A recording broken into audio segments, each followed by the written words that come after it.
ஹல்லேலூயா. கிறிஸ்துவுக்குள் பிரியமானவர்களே, இந்த அருமையான காலை வேளையிலும் தேவ சமூகத்துக்கு வந்த உங்கள் ஒவ்வொருவரையும் இயேசுவின் நாமத்தினாலே அன்பின் வாழ்த்துக்கள். இந்த ஓய்வு நாளிலும் கர்த்தருடைய வார்த்தைக்கு நேராக நம்முடைய கவனத்தை திருப்போம். இருந்த இடங்களில் நம்ம எல்லாம் கண்களை மூடி ஜெபிப்போம். ஸ்தோத்திரம் ஏசப்பா, உம்மை துதிக்கிறோம் ஆண்டவரே. இந்த நாளில் அப்பா நன்றி ஆண்டவரே. இந்த ஓய்வு நாளுக்கென்று வந்த ஒவ்வொரு பிள்ளைகளையும் நீர் ஆசீர்வதிப்பீராக. இந்த பிரசங்கத்தை கேட்கும்படியாய் ஆண்டவரே வந்த ஆத்துமாக்கள் எல்லாம் நீர் பொறுப்பெடுத்துக்கொள்ளும். தேவ பிரசன்னம் ஆண்டவரே அளவில்லாமல் நிரப்பட்டும். சத்தியத்தை அறிவீர்கள், சத்தியம் உங்களை விடுதலையாக்கும் என்ற வசனத்தின்படி கர்த்தாவே அப்பா இந்த பிள்ளைகளை ஆசீர்வாதமா இந்த சத்தியத்தின் மூலமா நடத்துவீராக. தொடர்ந்து காத்துக்கொள்வீராக. எல்லா விதமான பலவீனத்தின் ஆவிகளும் பிசாசின் கிரியைகளும் இயேசுவின் நாமத்தில் அடியேன் சபித்து கட்டுகிறேன். கர்த்தருடைய பிரசன்னம் எங்களை தொடர்ந்து வழி நடத்தட்டும். இயேசுவின் நாமத்திலே ஜெபிக்கிறேன் நல்ல பிதாவே, ஆமேன் ஆமேன். ஹல்லேலூயா. கர்த்தர் நல்லவர். இம்மட்டும் கர்த்தர் நம்மை நடத்தி கொண்டிருக்கிறார். அது அவருடைய கிருபை. ஆமேன். பாருங்க, நம்ம ஒவ்வொரு வாரமும் ஆண்டவர் சத்தியத்தை கேட்டுக்கொண்டிருக்கிறோம். சத்தியத்தில் ஏராளமான வார்த்தைகளை கர்த்தர் பேசுகிறார். அந்த வார்த்தைகள் நம்முடைய வாழ்க்கைக்கு பாதையாக அமைகிறது, ஆசீர்வாதமாய் அமைகிறது. ஸோ நீங்கள் சத்தியத்தை எவ்வளவாய் தெரிந்து கொள்ளுகிறீர்களோ அவ்வளவாய் அதிலிருந்து நீங்கள் எல்லா உபத்திரத்திலிருந்து விடுதலையாக முடியும். ஆமேன். இப்பொழுதும் வேத வசனத்துக்கு நேராக நம்முடைய கவனத்தை செலுத்துவோம். நீதிமொழிகள் 3ஆம் அதிகாரம் 26ஆம் வசனத்தை வாசிப்போம். கர்த்தர் உன் நம்பிக்கையாய் இருந்து உன் கால் சிக்கிக் கொள்ளாதபடி காப்பார். ஆமேன். ஹல்லேலூயா. கர்த்தர் நல்லவர். கர்த்தர் உன் நம்பிக்கையாய் இருந்து உன் கால் சிக்கிக் கொள்ளாதபடி காப்பார். ஆமேன். இந்த அருமையான வார்த்தை பாருங்க, இந்த காலை வேளை நம்மோடு பேசுகிறார். கர்த்தரை நோக்கி அமர்ந்திருக்கிற உங்க ஒவ்வொருடைய வாழ்க்கையில எப்பேற்பட்ட காரியமா இருந்தாலும் ஆண்டவர் தப்புவித்து ஆசீர்வாதமா நடத்த வல்லமுள்ள தேவனாய் இருக்கிறார். ஆமேன். ஹல்லேலூயா. ஸோ சிக்கிக் கொள்ளாதபடி காப்பார் என்பது கண்டிப்பா பிசாசானவன் கெர்ஜிக்கிற சிங்கம் போல எவனை விழுங்கலாமோ என்று, யாருக்கு தீங்கு செய்யலாம் என்று பிசாசானவன் இந்த வேளையில் அலைந்து கொண்டிருக்கும் போது தேவனாகிய கர்த்தர் அவருடைய பார்வைக்கு விலக்கமாய் நம்மளை காத்துக்கொள்ளவும் வல்லவராய் இருக்கிறார். ஆமென். ஹல்லேலூயா. ஸோ இந்த வசனத்தின் மூலமா நம்முடைய வாழ்க்கையில, நம்முடைய தொழில, நம்முடைய குடும்பத்தில் ஏற்படுகிற பிரச்சனைகள் இருந்து நாம் விடுதலையாகும்படியாக, நாம் தப்பித்து கொள்ளும்படியாக கர்த்தர் நம்மை வழி நடத்துகிறார். ஸோ கர்த்தர் மேல் நம்பிக்கை வைக்கிற மனுஷன் கர்த்தர் ஒரு நாளும் கைவிட மாட்டார். ஆமென். ஹல்லேலூயா. ஸோ கர்த்தரை நம்பி நம்முடைய ஒவ்வொரு காரியத்திலும் ஒப்பு கொடுக்கும் பொழுது எப்பேற்பட்ட பிரச்சனையா இருந்தாலும் கர்த்தர் அதிலிருந்து விடுதலையாக்கி நம்மை காத்துக்கொள்வார். ஆமென். ஹல்லேலூயா. சத்ருவானவன் கண்ணியை வைக்கிறான். எப்படி ஆகிலும் நம்மளுடைய வாழ்க்கையை ஒன்றுமில்லாமல் மாற்ற வேண்டும் என்று நமக்கு மறைவான கண்ணியை உருவாக்குகிறான். வசனத்துல வாசிக்கிறோம், சங்கீதம் 57:6 வாசிக்கிறோம், என் கால்களுக்கு கண்ணியை வைத்திருக்கிறார்கள், என் ஆத்துமா தொய்ந்து போயிற்று. ஆமென். ஹல்லேலூயா. என் கால்களுக்கு கண்ணியை வைத்திருக்கிறார்கள். இந்த வேளையில சவுல் தாவீதை துரத்துகிறான். தாவீதை எந்த இடத்துல எல்லாம் பார்க்கறானோ அந்த இடத்துல எல்லாம் அவனை கொல்ல வேண்டும் என்று மூர்க்கமாய் அலைந்து கொண்டிருக்கிறான். அப்ப அந்த தாவீது சொல்லுகிறாரு, எனக்கு மறைவா என் கால்களுக்கு, நான் ஓடுகிற பாதை, நான் போற பாதையில முன்னதாக போறான், எனக்கு முன்பதாக போய் அவன் வந்து எனக்கு கண்ணியை வைத்திருக்கிறான், எனக்கு முன்பதாக போய் என்னை இடரல் உண்டாக்குகிறான், என்னை அழிக்கும்படியாக, என்னை பலவீனப்படுத்தும்படியாக, என்னை சாய்க்கும்படியாக எனக்குன்னு ஒரு குழியை வெட்டுகிறான். ஹல்லேலூயா. ஹல்லேலூயா. கர்த்தர் நல்லவர். இன்னைக்கு காலையில நான் ஜெபிக்கும் போது, வேதத்தை வாசிக்கும் போது இந்த வார்த்தை எனக்கு வந்து ரொம்ப டெப்தா இருந்துச்சு. என்னன்னா, நமக்கு விரோதமா எழுந்திருக்கிறவர்கள் நமக்கு என்ன பண்ணணும்னா, நமக்கு குழியை வெட்ட மட்டும்தான் பார்ப்பாங்க. அவர்களுக்கு தெரிந்ததெல்லாம் ஒன்றுதான், நாம் வளர்ந்துடக்கூடாது, நாம மேல வரக்கூடாது, நம்ம கடந்து போயிடக்கூடாது என்பதிலையும் அவர் ரொம்ப கான்சியஸா வந்து பிசாசானவன் வேலை செய்து கொண்டிருக்கிறான். சத்ருக்களை அதுக்காகவே ஆயத்தப்படுத்துவான், ஆழமான குழிகளை வெட்டுவான். ஸோ நாம ஒரு பங்கு ஒரு கால் எடுத்து வச்சா அவன் இன்னொரு வழியில போய் நமக்கு முன்னதாகவே, ஹல்லேலூயா, நாம் ஒரு காரியத்தை எடுத்தா நமக்கு முன்னதாகவே சத்ரு போய் நிற்கிறான். அவன் ஆழ குழிகளை வெட்டுகிறான். ஆனா நீங்க பயப்பட வேண்டிய அவசியம் இல்லை. குழியை வெட்டுகிறவனே குழியில விழுவான் என்று வேதம் சொல்லுகிறது. ஹல்லேலூயா. அவனே விழுவான். அந்த வசனத்தில் தொடர்ந்து வாச்சோம் என்றா, எனக்கு முன்பாக குழியை வெட்டி அதில் நடுவிலே விழுந்தார்கள், அவர்களே விழுவார்கள். ஹல்லேலூயா. தாவீது நன்கு அறிந்து விசுவாசத்தின் பேர்ல அந்த வார்த்தைகளை சொல்லுகிறான். அப்போ குழியை வெட்டுகிறவர்கள் அதிலே விழுந்து போவார்கள். நீங்கள் எதை குறித்தும் கலங்கப்பட வேண்டிய அவசியம் இல்லை. என் தேவனாகிய கர்த்தர் உங்களோடு கூட இருப்பார். பாருங்க, ஒரு முறை அவன் வந்து நல்லா அனுபவித்ததுனால அவன் சொல்லுகிறான். தாவீது ஒரு முறை பார்த்தீங்கன்னா, சவுல் வந்து தாவீதை கண்டவுடனே ஈட்டி எடுத்துக்கொண்டு, நம்ம வாசிக்கலாம்.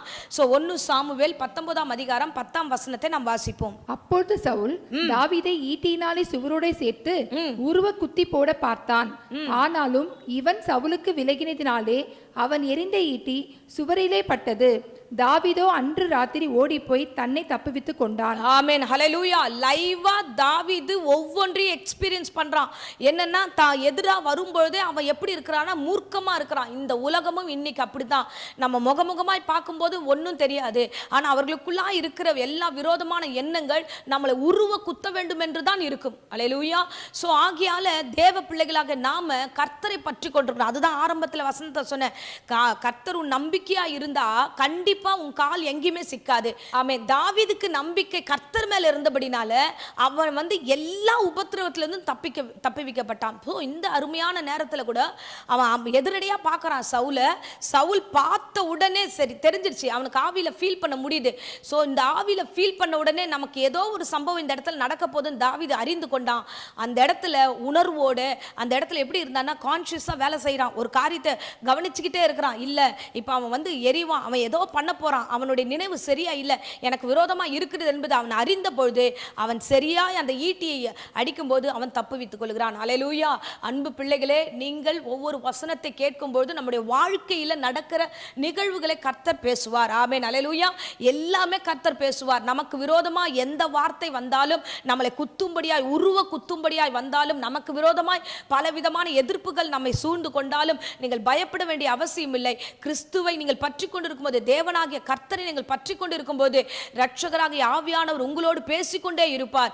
எந்த நினைவோடு உங்களுக்கு முன்பதாக அவர்கள் வருகிறார்கள் என்பதை உங்களால் ஐடென்டிஃபை பண்ண முடியும். ஆமென். அல்லேலூயா. அதுதான் தாவீது அழகாய் சொல்லுகிறார், என் கால்களுக்கு கண்ணியை வைத்திருந்தார்கள், என் ஆத்துமா தோய்து போயிடுச்சு. ஆண்டவரே, நான் வந்து விரும்பினவர்கள் என்னை பார்த்து அவங்களோடு பேசணும்னு நான் நினைக்கிறேன், அவங்க எனக்கு தெரிந்தவர்கள், அவங்களோடு இடைப்படணும்னு நினைக்கிறேன், என்னுடைய மனது சமாதானமா இருக்கிறது, ஆனா அவர்களுடைய மனதோ எனக்கு கண்ணியை வைத்திருக்கிறது. அல்லேலூயா.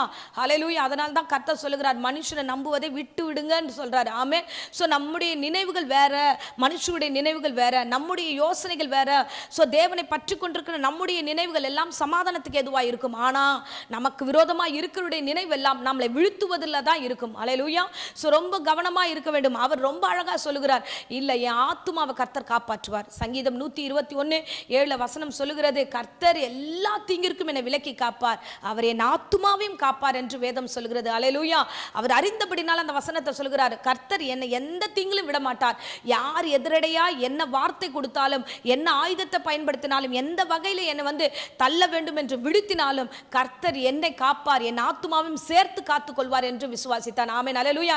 இந்த காலை வேளையில கூட உங்களை சுற்றி, உங்க வீட்டை சுற்றி, உங்க பிள்ளைகளை சுற்றி உங்களுக்கு மறைவாய் எதை வேணாலும் வைக்கட்டும், ஒன்று மட்டும் நீங்கள் தெளிவாய் புரிந்து கொள்ள வேண்டும், உங்கள் கால்கள் சிக்காதபடி நீங்க கர்த்தர் மேல் நம்பிக்கையா இருங்க. கர்த்தரை தினந்தோறும் பாருங்க, கர்த்தரை பற்றி கொண்டுங்க, அவரோடு இணைப்படுங்க, அவரோடு இடைப்பட்டு அவரோடு பேசுங்க. தினந்தோறும் அவரோடு எவ்வளவாய் இடைப்படுகிறீர்களோ அவ்வளவாய் கர்த்தர் உன்னை எல்லாவற்றிலிருந்தும் விடுதலையாக்கி உங்களை காத்து வழிநடத்த வல்லவராய் இருக்கிறார். ஆமென். அல்லேலூயா. இந்த உலகமும் இந்த உலகத்தில் இருக்கிற எல்லா காரியங்களும் நமக்கு எப்பொழுதுமே எதிரடையாதான் இருக்கும். அவைகளை மேற்கொள்ளுகிற ஞானத்தையும் அறிவையும் புத்தியும் கர்த்தர் ஒரு பரிசுத்தாவி பெற்றுக்கொண்ட ஒவ்வொரு பிள்ளைகளுக்கும் கர்த்தர் கட்டளையிடுவார். ஆமென். வருகிற நாட்களில் ஒரு இடரல் வரலாம், ஒரு பலவீனங்கள் வரலாம், வார்த்தைகள் எதிரடையா நடக்கலாம், இன்றைக்கு இருப்பது போல நாளைக்கு இல்லாமல் கூட காணப்படலாம். ஒருவேளை நீங்கள் முந்தின நாட்கள் அந்த வார்த்தைகள் எல்லாம் அனுபவித்திருந்தால் எதை குறித்தும் கலங்க வேண்டிய அவசியம் இல்லை. இரட்சகராக இயேசு கிறிஸ்து உங்கள் கால்கள், உங்கள் வீட்டின் கால்கள், உங்கள் பிள்ளைகளுடைய எதிர்காலங்கள் எங்கும் சிக்கிக் கொள்ளாதபடி கர்த்தர் தாமே பாதுகாத்து ஆசீர்வதித்து வழிநடத்த வல்லவராய் இருக்கிறார். ஆமென். அல்லேலூயா. அதான் சங்கீதத்தில் அவர் சொல்லுகிறார். சங்கீதம் 27:5 நம்ம வாசிக்கிறோம், தீங்கு நாளில் அவர் என்னை தம்முடைய கூடாரத்தில் மறைத்து என்னை தமது கூடார மறைவிலே ஒளித்து வைத்து என்னை கண்மலையின் மேல் உயர்த்துவார். ஆமென். ஹல்லேலூயா. ஹல்லேலூயா. கர்த்தர் நல்லவர். தீங்கு நாட்கள் வரும் என்றால் அவர் தம்முடைய கூடாரத்தில் என்னை மறைத்துக் கொள்வார் என்று சங்கீதக்காரன் அறிந்திருந்தார். இன்றைக்கும் இந்த காலை வேளையில நீங்கள் அறிந்து கொள்ள வேண்டும், உங்களுக்கு விரோதமாக என்ன வந்தாலும் அவர் கூடார மறைவிலே கர்த்தர் காத்துக்கொள்வார், உங்களை வழி நடத்துவார். என் தேவனாகிய கிறிஸ்து உங்களோடு இருக்கிறார். கூடார மறைவிலே ஒளித்து வைத்து, அடுத்த வார்த்தை சொல்லுகிறது, என்னை கண்மலையின் மேல் உயர்த்துவார். எந்த சத்ரு எனக்கு விரோதமாக கண்ணியை வைக்க வேண்டும் என்று நினைத்தானோ அந்த சத்துருக்கு முன்பதாக கண்மலையின் மேல் உயர்த்துகிற தேவனாகிய கர்த்தர் நம்மோடு இருக்கிறார். ஆமென். அல்லேலூயா. இந்த காலை வேளையில பிரசங்கத்தை கேட்டுக்கொண்டிருக்க அருமையானவர்களே, உங்களை கர்த்தர் எல்லாவற்றையும் தப்புவிக்க போகிறார். நீங்கள் அதை சாட்சிகளாய் அறிவிக்க போகிறீர்கள். இன்னொரு காரியத்தை நீங்கள் புரிந்து கொள்ளுங்க, உங்களை கண்மலையின் மேல் உயர்த்தி உங்களை சாட்சியாய் கர்த்தர் நடத்துவார். ஆமென். ஆகையால எதை குறித்தும் பயப்பட வேண்டிய அவசியம் இல்லை. உங்கள் நம்பிக்கை கிறிஸ்துவா இருக்கட்டும், உங்கள் நம்பிக்கை கர்த்தரா இருக்கட்டும், உங்கள் நம்பிக்கை அவரை நோக்கி இருந்ததுதான் நிச்சயமா உங்கள் கால் சிக்கிக் கொள்ளாதபடிக்கு கர்த்தர் காப்பார். ஆமென். இப்பொழுதும் அடியேன் உங்களுக்காக ஜெபிக்கிறேன். ஆமென். அன்பு ரட்சகா, இந்த அருமையான தருணத்தில் இந்த பிரசங்கத்தை கேட்டுக்கொண்டிருந்த ஒவ்வொரு குடும்பத்தாரையும், பிள்ளைகளையும், வாலிபர்களையும் ஆண்டவரே நீர் காத்துக்கொள்வீராக. ஆண்டவரே அப்பா, மறைவான கண்ணிக்கு நீர் விலக்கி காத்துக்கொள்ளுகிற தேவன் அப்பா. தாவீதுக்காரர் ஆண்டவரே அறிந்து கொண்டது போல ஆண்டவரே ஏசப்பா அப்பா உமக்கு ஸ்தோத்திரம். எனக்கு விரோதமாய் உருவாக்கப்படுகிற காரியம், எனக்கு விரோதமாய் கண்ணி வைத்த காரியத்தை கர்த்தர் என்னை தப்புவிப்பார், என்னை கூடார மறைவில ஒளித்து வைத்துக் கொள்வார் என்று அறிந்திருந்தபடினாலே ஆண்டவரே அவனை கண்மலையில உயர்த்தினது போல இந்த பிரசங்கத்தை கேட்ட ஒவ்வொரு ஒவ்வொரு பிள்ளைகளுடைய குடும்பத்தையும் ஆசீர்வதிங்க ஆண்டவரே. கண்மலை மேல உயர்த்துங்க. எல்லா நாச மோசங்களையும் உண்டு பண்ணுகிற பிசாசை இயேசுவின் நாமத்தில் சபித்து கட்டுகிறேன் ஆண்டவரே. இந்த குடும்பங்களுக்கு விரோதமாக எந்த கிரியைகள் எழுந்திருந்தாலும் அவைகளிலிருந்து விடுதலையாக்கி காத்துக்கொள்ளுங்க, வழிநடத்தும், ஆசீர்வதியும். தெய்வீக கரமும் கிருபையும் கூட இருக்கட்டும், ஆசீர்வதித்து வழிநடத்தும். வியாதியோடு பலவீனத்தோடு யாராக இந்த வேளையில போராடி கொண்டிருந்தா அவர்கள் எல்லோருக்கும் பூரண சுகத்தை கொடுங்க. வியாதியை உன்னிலிருந்து நீக்குவேன் என்று வசனம் சொன்னப்பட்டது போல ஆண்டவரே ஒவ்வொருவருக்கும் ஆண்டவரே பூரண சுகத்தை கொடுத்து வழிநடத்தும், ஆசீர்வதியும். இயேசுவின் நேற்று நாமத்தில் ஜெபித்த ஆசீர்வாதத்தை ஒப்புக் கொடுக்கிறேன் ஜீவனுள்ள நல்ல பிதாவே. ஆமென், ஆமென். Praise the Lord. God bless you.